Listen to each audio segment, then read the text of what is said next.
Hello friends, welcome to Smile Talk paramedical channel. ಇಲ್ಲಿ ಎರಡು paramedical ಇದಕ್ಕೆ ಅಪ್ಲಿಕೇಶನ್ಗೆ ಸಂಬಂಧಿಸಿದಂತಹ ಎರಡು ಪ್ರಶ್ನೆಗಳು ಇದ್ದಾವೆ. ಅವುಗಳನ್ನು ನಾನಿಲ್ಲಿ ಚಾಯ್ಸ್ ಮಾಡ್ಕೊಂಡಿದ್ದೇನೆ. ಒಂದನೇದು ಏನಂದರೆ PUC ಸೆಕೆಂಡ್ ಇಯರ್ ಮೇಲೆ ಪ್ಯಾರಾಮೆಡಿಕಲ್ ಅಪ್ಲಿಕೇಶನ್ ಹಾಕಿದ್ದೇವೆ, ಒಳ್ಳೆಯ ಕಾಲೇಜ್ ತೋರಿಸಿ ಅಂತ ಒಂದು ಮೊದಲನೇ ಪ್ರಶ್ನೆ ಇದೆ. ಸೊ ಅದರ ಬಗ್ಗೆ ಸ್ವಲ್ಪ ಇಲ್ಲಿ ಮಾಹಿತಿಯನ್ನು ಕೊಡ್ತೇನೆ. ಆಮೇಲೆ ನಾನು ಎರಡನೇ ಪ್ರಶ್ನೆಯನ್ನು ಚಾಯ್ಸ್ ಮಾಡ್ಕೊತೇನೆ.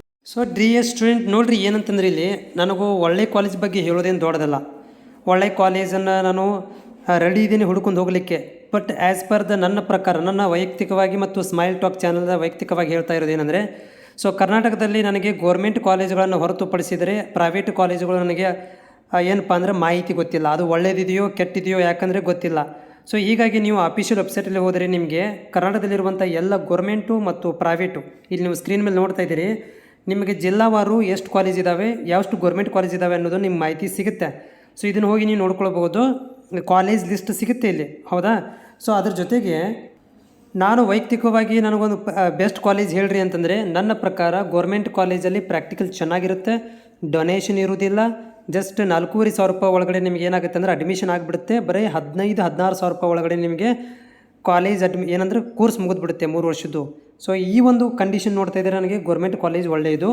ಅದನ್ನು ಬಿಟ್ಟರೆ ಪ್ರೈವೇಟ್ ಕಾಲೇಜ್ ಬಗ್ಗೆ ನೀವೇ ಹೋಗಿ ನೋಡ್ಕೊಂಬರ್ಬೇಕಾಗುತ್ತೆ. ಯಾಕಂದರೆ ಇನ್ನೂವರೆಗೆ ನನಗೆ ಯಾವುದೇ ಥರಂಥ ಗೋರ್ಮೆಂಟ್ ಪ್ರೈವೇಟ್ ಕಾಲೇಜಿನವರು ಕರೆದು ತಮ್ಮ ಫೆಸಿಲಿಟಿಗಳನ್ನು, ತಮ್ಮ ಟೀಚಿಂಗ್ ಸ್ಟಾಫ್ಗಳನ್ನು ಅಥವಾ ತಮ್ಮಲ್ಲಿರುವಂತಹ ಒಂದು ಫೆಸಿಲಿಟಿಗಳನ್ನು ಇನ್ನೂವರೆಗೆ ನನಗೆ ತೋರಿಸಿಲ್ಲ. ಸೊ ಹೀಗಾಗಿ ನನ್ನ ವೈಯಕ್ತಿಕವಾಗಿ ನನ್ನ ಪ್ರಕಾರ ಈ ಕರ್ನಾಟಕದಲ್ಲಿ ಯಾವುದೂ ಕೂಡ ಒಳ್ಳೆ ಬೆಸ್ಟ್ ಕಾಲೇಜ್ ಅಂತ ಇಲ್ಲ. ಏನೋ ನಿಮ್ಮ ಹಣೆ ಬರಕ್ಕೆ ಏನು ಕಂಡು ಬರುತ್ತೆ ಅದೇ ಒಳ್ಳೆಯದು, ನಿಮಗೆ ಬ್ಯಾಡಾದರೆ ಅದೇ ಕೆಟ್ಟದ್ದು. ಇಷ್ಟು ಮಾತ್ರ ನಾನು ಹೇಳಕ್ಕೆ ಬಯಸ್ತೇನೆ. ಆ ರಿಮೈನಿಂಗ್ ಇದೆಯಲ್ಲ ನಿಮ್ಮ ಚಾಯ್ಸ್ ಮೇಲೆ ಬಿಟ್ಟಿರುವಂಥದ್ದು. ನೀವು ಫ್ರೀ ಇದ್ದೀರಿ, ನೀವೇ ಹೋಗಿ ನೋಡ್ಕೊಂಬರ್ರಿ ಯಾವುದು ಚಲೋ ಚೆನ್ನಾಗಿದೆ, ಯಾವುದು ಕೆಟ್ಟದಿದೆ ಅಂತ. ನೀವೇ ಬೇಕಾದರೆ ನನಗೆ ಬಂದು ಕಾಮೆಂಟನ್ನು ಹಾಕಿ, ಈ ಕಾಲೇಜ್ ಹೋಗಿದ್ವಿ ಅಲ್ಲೆಲ್ಲ ಚೆನ್ನಾಗಿದೆ, ಒಳ್ಳೆ ಕಾಲೇಜ್ ಇದೆ ಅಂತ ನೀವು ಹೇಳ್ಬೋದು. ಅಥವಾ ನೀವೇ ಬಂದು ಹೇಳ್ಬೋದು, ಈ ಕಾಲೇಜ್ ಹೋಗಿದ್ವಿ ಅದು ಚೆನ್ನಾಗಿಲ್ಲ, ಈ ಥರ ಇದೆ ಅಂತ ಹೇಳಿದರೆ ನಮ್ಗೆ ಒಳ್ಳೆಯದು. ನಾನೇ ಬೇರೆ ವಿದ್ಯಾರ್ಥಿಗಳಿಗೆ ಶೇರ್ ಮಾಡ್ಬೋದು. ಆದರೆ ನನ್ನ ವೈಯಕ್ತಿಕವಾಗಿ ನಾನು ಯಾವುದೋ ಕಾಲೇಜನ್ನು ಬೆಟರ್ ಅಂತ ಹೇಳಕ್ಕೆ ಹೋಗೋದಿಲ್ಲ. ನಾನು ಗೌರ್ಮೆಂಟ್ ಕಾಲೇಜಿಗೆ ಬಂದರೆ ಬೆಟರ್ ಅಂತ ನಾನು ಹೇಳ್ತೀನಿ. ಎರಡನೇ ಪ್ರಶ್ನೆ ಇರೋದು, ಸರ್ ಪ್ಯಾರಾಮೆಡಿಕಲ್ ಅಪ್ಲಿಕೇಶನ್ ಹಾಕಿ 1 ತಿಂಗಳಾಯಿತು ಸರ್, ಇನ್ನೂ ಮೆಸೇಜ್ ಏನು ಬಂದಿಲ್ಲ ಸರ್ ಅಂತ ಕೇಳ್ತಾ ಇದ್ದಾರೆ. ಸೊ ನೋಡಿ, ಈಗ ಅಪ್ಲಿಕೇಶನ್ ನೀವು 1 ತಿಂಗಳಾಯಿತು 2 ತಿಂಗಳಾಗಲಿ ಇಂಪಾರ್ಟೆಂಟ್ ಅಲ್ಲ. ಅಪ್ಲಿಕೇಶನ್ ಕ್ಲೋಸ್ ಯಾವಾಗ ಆಗುತ್ತೆ ಅದು ಇಂಪಾರ್ಟೆಂಟು. ಯಾಕಂದರೆ ನೀವು ಮೊದಲು ಹಾಕಿರಿ ಅಂತೇಳಿ ನಿಮಗೆ ಸಪ್ರೇಟಾಗಿ ಕೌನ್ಸಿಲಿಂಗ್ ಮಾಡಲಿಕ್ಕೆ ಅಂತ ಆಗೋದಿಲ್ಲ. ಅದಕ್ಕೆ 1ನೇ ತಾರೀಕಿಂದ 25 ತಾರೀಕು ಅಂತ ಡೇಟ್ ಕೊಟ್ಟಿದ್ದಾರೆ. ಅದರ ಒಳಗಡೆ ಎಲ್ಲ ಅಪ್ಲಿಕೇಶನ್ ರಿಸೀವ್ ಮಾಡ್ಕೋಬೇಕು. ಅಪ್ಲಿಕೇಶನ್ ರಿಸೀವ್ ಆಗಿದೆ ನಿನ್ನೆಗೆ 25ಕ್ಕೆ ಕ್ಲೋಸ್ ಆಗಿದೆ.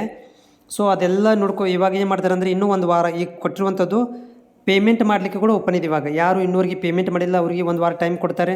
ಆ 1 ವಾರ ಟೈಮ್ ಇದರಲ್ಲಿ ಮುಗಿಬೇಕು. 1 ವಾರದ ಟೈಮ್ ಮುಗಿದ ಮೇಲೆ ಏನು ಮಾಡ್ತಾರೆ ಅಂತಂದರೆ, ಡಾಕ್ಯುಮೆಂಟ್ ವೆರಿಫಿಕೇಷನ್ ಆಗುತ್ತೆ. ಡಾಕ್ಯುಮೆಂಟ್ ವೆರಿಫಿಕೇಷನ್ ಆದಮೇಲೆ ನಿಮ್ಗಳಿಗೆ ಏನು ಮಾಡ್ತಾರೆ ಅಂತಂದರೆ ಮೆಸೇಜ್ಗಳನ್ನು ಕಳಿಸ್ಲಿಕ್ಕೆ ಸ್ಟಾರ್ಟ್ ಮಾಡ್ತಾರೆ. ಸೊ ಸುಮ್ಮನೆ ಹಾಗೆ ಏನಂತ ಕಳಿಸ್ಬೇಕು ಅವರು ಮೆಸೇಜ್, ಏನಂತ ಸುಮ್ಮನೆ ಕಳಿಸ್ಬೇಕು, ಏನಂತ ಹಂಗೆ ಕಳ್ಸೋಕ್ಕೆ ಬರೋದಿಲ್ಲ. ಏನಪ್ಪ ಅಂತಂದರೆ ಡಾಕ್ಯುಮೆಂಟ್ ವೆರಿಫಿಕೇಷನ್ ಆಗಿದ್ದರೆ ಇನ್ ಕೇಸ್ ಆಫ್ ಈಗ ಸ್ಟಾರ್ಟ್ ಮಾಡಿದರೆ, ಇನ್ ಕೇಸ್ ಆಫ್ ಇವತ್ತಿಂದ ಏನಾದರೂ ಮೆಸೇಜ್ ಬರಲಿಕ್ಕೆ ಸ್ಟಾರ್ಟ್ ಆಗ್ಬೋದು. ಉದಾಹರಣೆಗೆ ಇಲ್ಲಿ ನಿಮ್ಮ ಡಾಕ್ಯುಮೆಂಟ್ ವೆರಿಫಿಕೇಷನ್ ಆಗಿತ್ತು ಅಥವಾ ನಿಮ್ಮ ಅಪ್ಲಿಕೇಶನ್ ಕರೆಕ್ಟ್ ಇತ್ತು, ಸಬ್ಮಿಟೆಡ್ ಅಂತ ಬರುತ್ತೆ. ಇಲ್ಲಪ್ಪ ಅಂತಂದರೆ ನಿಮಗೆ ಅಪ್ರೂವ್ಡ್ ಅಂತ ಬರುತ್ತೆ. ಬಟ್ ಇವಾಗ ಬರೋದಿಲ್ಲ ಅದು, ಇವಾಗ ನಿನ್ನೆ ಕ್ಲೋಸ್ ಆಗಿದೆ. ಸೊ ಇನ್ನೊಂದು ಮುಂದಿನ ವಾರದಿಂದ ನಿಮ್ಗೆ ಏನಾಗುತ್ತೆ ಅಂದರೆ ಮೆಸೇಜ್ಗಳು ಬರಲಿಕ್ಕೆ ಸ್ಟಾರ್ಟ್ ಆಗ್ತಾವೆ. In case of document verification start ಮಾಡಿದರೆ ಮಾತ್ರ ಏನಾಗ್ತಾವೆ, ಮೆಸೇಜ್ ಬರಲಿಕ್ಕೆ ಸ್ಟಾರ್ಟ್ ಆಗ್ತಾವೆ. Okay, in case of document verification ಮುಂದಿನ ತಿಂಗಳು ಮಾಡ್ತೀವಿ ಅಂತಂದರೆ ಅಲ್ಲಿ ತನಕ ನಿಮ್ಗೆ ಯಾವುದೇ ಥರಂಥ ಮೆಸೇಜು ಬರೋದಿಲ್ಲ, ಯಾವುದೇ ಥರಂಥ ಅಪ್ಡೇಟ್ ಕೂಡ ಆಗೋದಿಲ್ಲ. ಹಾಗೇನಾದಿದ್ದರೂ ಕೂಡ ನಾನು ನಿಮಗೆ ಆ ಮಾಹಿತಿಯನ್ನು ಕೂಡ ಕೊಡ್ತೇನೆ.